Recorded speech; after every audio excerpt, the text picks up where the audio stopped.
Hello friends, in this video we will see directives in AngularJS. Now what are directives? The directives are makers on a DOM element such as attribute, element name, comment or a CSS class that tells AngularJS HTML compiler to attach a specified behavior to a DOM element or even transform the DOM element and its children. AngularJS has its inbuilt set of directives like ngapp, ngmodel, and there are many. We can create our own directive as well. Now before jumping to creating your own directive, let's know first how AngularJS matches elements and directives. So Angular normalizes an elements tag. Normalizes means inspect elements tag and attribute names to determine which element matches which directive. AngularJS compiler can match directive based on elements name, attributes, class names as well as comments. So we'll see how that matching happens. Now how to create directive. Now we can create directive based on element, attribute and class name. So we have few examples here. Like you can see my dir is the tag name. So basically this is the element.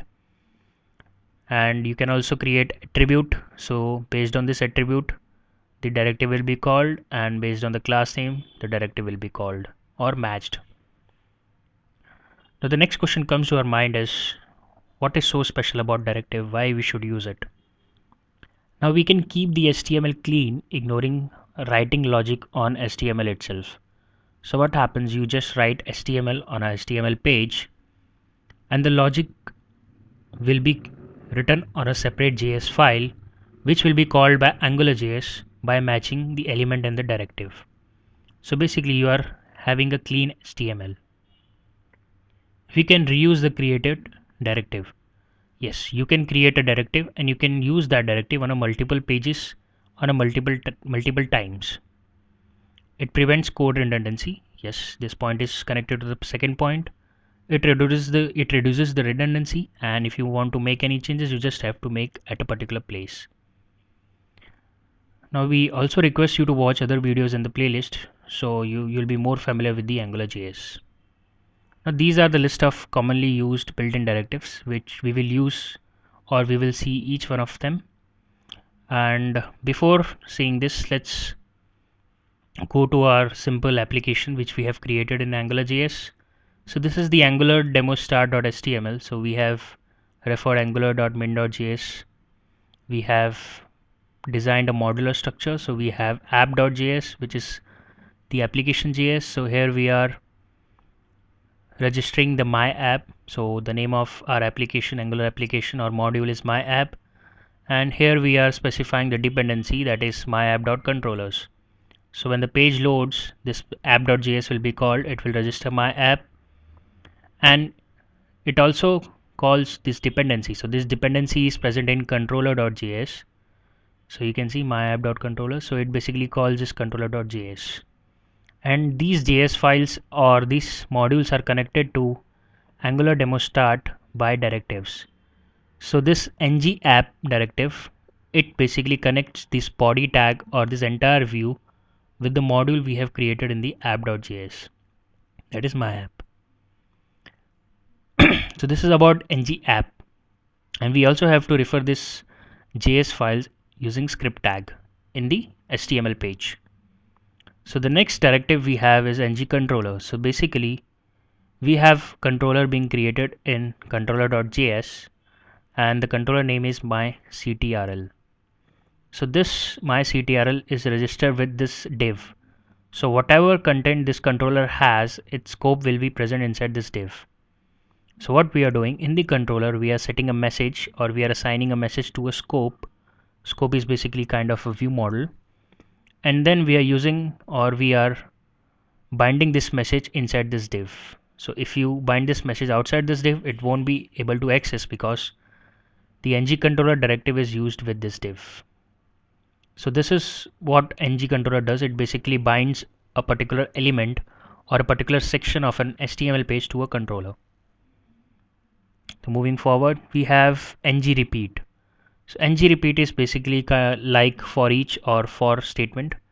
So in order to demonstrate the use of ng repeat, let's have an array. So I'll create an array of fruits, and I'm going to have multiple values here. So let's add some fruits to our array: mango, orange, grapes, banana, and finally we'll have apple. So our fruit array is ready, and we are going to assign it to scope so that this will be available for us in the HTML. So as this is a part of my CTRL, so we'll be using this inside this div element. So let's have a line break, and now we are going to create a unordered list out of this. So let's have a UL tag, and we'll have li tag as well. Now for each fruit I want to have one li. So in that case I can use ng repeat, and I'll fetch one item from the fruit. So I can say item in fruits. So fruits is the variable in the scope, and then I can bind this item here. So if you refresh the view, you can see an unordered list has been rendered. So this is how you can use ng repeat for displaying a list or array. Similarly, if you want, you can also render a drop down list. So you can use select, and instead of li you need to have option. So if I refresh my view, so you can see it's a drop down list. So let's move further. So next we have ng model. So ng model is responsible for registering a property to our view model. View model is basically our scope. So we'll demo this using an interesting thing. So we are going to have a text box.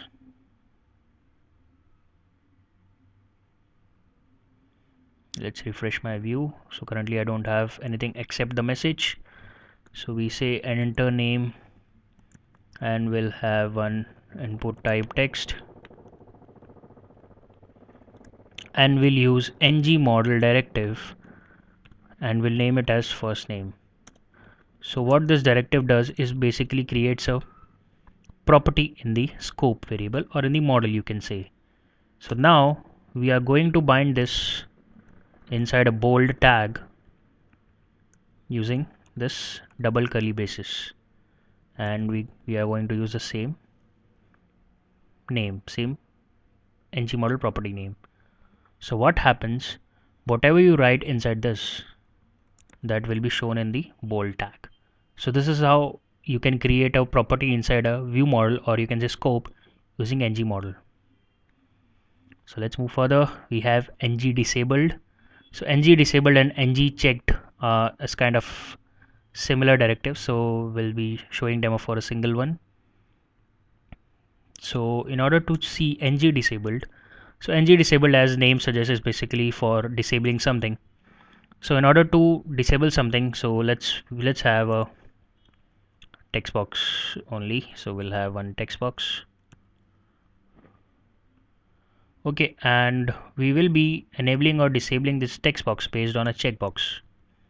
So we'll have one checkbox as well. Okay, and we'll hold the value of this checkbox in a property using ng model, and we'll name it as check. And in order to disable or enable this text box based on this checkbox, you can use ng disabled, and you can use not operator and plus check. So if you refresh the page, if you click on this, okay, this is I've spelled it wrong, ng disabled. Now unload, the text box is disabled. When you click on this checkbox, it is enabled. When you uncheck it, it becomes disabled again. So if you check the value of the checkbox, you can bind the value here. So it basically turns out to be true and false. So when you click this value becomes true. So ng disabled is not of true, that is false, so it becomes enabled. And when you uncheck it, so this value becomes false, not of false is true, so ng disabled disables this text box. So this is how ng disabled works with ng model. So the ng checked is on the same lines. So we'll move to ng class. So ng class is a special thing wherein you can specify the expressions as well. So for this we are going to have 3 checkboxes.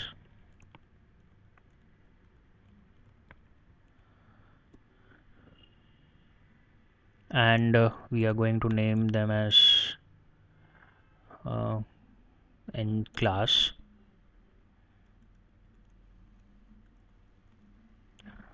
Okay, let's refresh our view. So we have 3 checkboxes, and one checkbox is for bold, one for italic, and one for color. Okay, and we'll also set ng model properties for them, and we'll say bold, ng model italic, ng model color. Now based on this, we are also going to have some style classes. So we'll create a style section in our HTML page.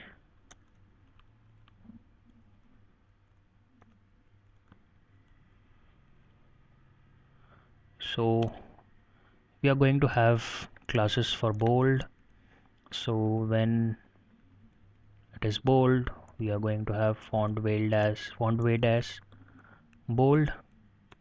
Similarly for italic, we are going to have font style as italic. Similarly for color, we are going to specify color as orange. Okay, so now we are also gonna have one paragraph element. So let's have a line break,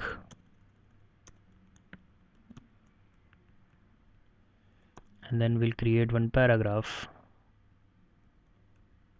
and this is AngularJS. Now to this paragraph we are going to use ng class, and we are going to specify an expression. So what this expression says that apply the class bold, okay, and we'll use, okay, let's name them as bold text. We'll name these classes a little bit different than our model properties. So what this expression will do, apply bold text class when bold, when the output of checkbox is true, then apply bold text. Apply italic text when, depending upon the output of checkbox with italic model property. Similarly apply color text depending upon color. Okay, so let's refresh it. Now if you check this bold one, the text becomes bold. If you check italic, okay, there is some problem. Okay, italic spelling, I made some spelling mistakes. So if I click on italic, it becomes italic. If I click on color, the text become orange in color. So this is how you can use ng class. So it basically accepts expressions. So next is ng click. So this ng click is quite often used, and so let me clear everything we have created. So we don't want this style anymore. And for ng click we are going to have a button, and so I say input type button, and I'm going to give a value attribute as click, and I'm going to use ng click directive to call a function which was the function name is show alert. Okay, and we can create this show alert function in the my controller, which will be in the scope. So if you go to controller.js, we can remove this for now. So we say $scope dot show alert. We can assign a function, and inside this function we can actually show an alert saying hello world. So when you click this button, the show alert function will be called. So if I refresh my page, if I click, you can see hello world is being called. So basically ngClick is for calling a JavaScript function, or even you can create some different behavior or change style classes as well using ngClick. So the next is ngbind. So ngbind is similar to the two curly braces. So let's have a demo for that. Now for this we'll have one input type text, and we'll assign one ng model property to this. We say first name. Okay, and so basically this is first name. So if you want to show this value inside a paragraph element, you can do this by two ways. Either you can use two double curly braces to specify the expression. So by this way, if you type anything, that will be shown in the paragraph, or you can use ngbind, the other way. So you can use ngbind directive and you can specify the first name. So if I refresh my page, if I write something, so that also works the similar way. So this is how we have seen the inbuilt directives in AngularJS. Now we are going to create our own directives. So as we have discussed earlier, we can create three type of directives, that is element, attribute and class. So we'll see all of them. So I don't have a directive.js. So basically, as we are following a modular structure, I should have directive.js for my directives. So I have one file. So this is the directive.js. So currently I have single directive being created. So in order to use this directive, so what we have done, we have created a module my app.directive. So if you want this directive to be called on the page load, so we have to specify in the dependency. So I specify that in our dependency. So this is, I'll call my directive module. Okay, and plus I have to register this on my HTML page, and the name of my script is directive.js. Okay, and for now I'll remove everything except the message. So if we see the first directive we have created here, it basically says that my directive, we are registering the module to my app dot directive to create a directive. Slogan is the name of my directive, and I'm attaching a function. Inside this function I'm creating a directive object.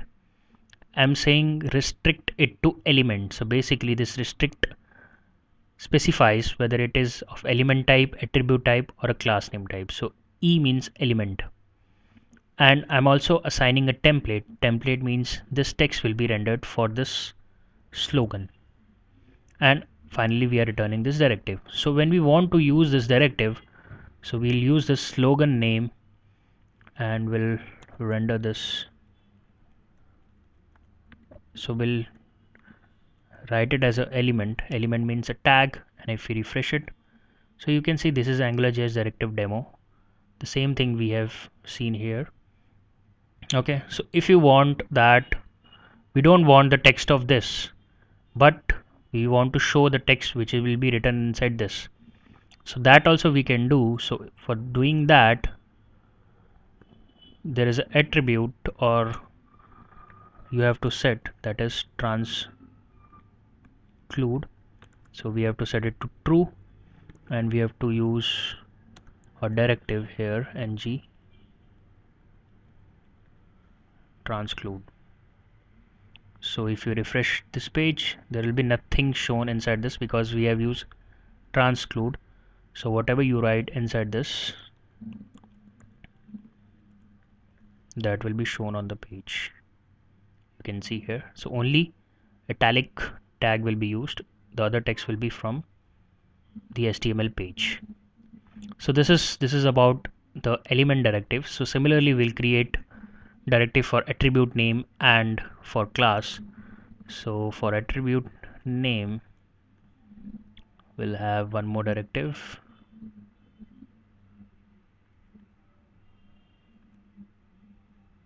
So let me copy this directive.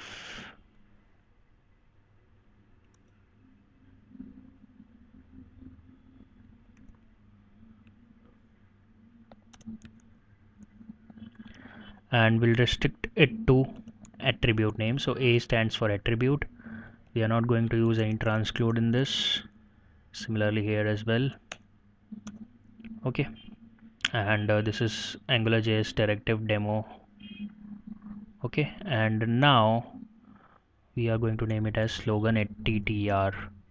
And in the HTML, we are going to remove the slogan and we are going to have a paragraph element with attribute slogan attr. Okay, and the name should be small a. You should not use capital in name of the directives. It should be always small.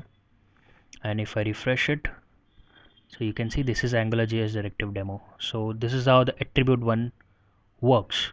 Similarly, we are going to have one more directive, and this will be class name. So class name stands for C, starts with C. So we are going to restrict it to class name, and let's change this template a bit so that we can find the difference visibly. This is class directive. So in order to use this class directive, we also need to change the name of our directive, slogan class. So if we go here, so we'll assign the class attribute to slogan class. So you can see this is class directive. So what AngularJS does, it basically normalizes this tags. It finds that the class is assigned to slogan class, so it goes to directive.js. It checks whether there is any directive with slogan class, and then it binds the behavior. So this is how AngularJS directive works, and it is very useful. So if you want to use this directive on any page, you can use that. It is reusable and there is no redundancy, and the HTML is quite clean. So this is the usefulness of directives in AngularJS. I hope you enjoyed the video. Thank you, friends.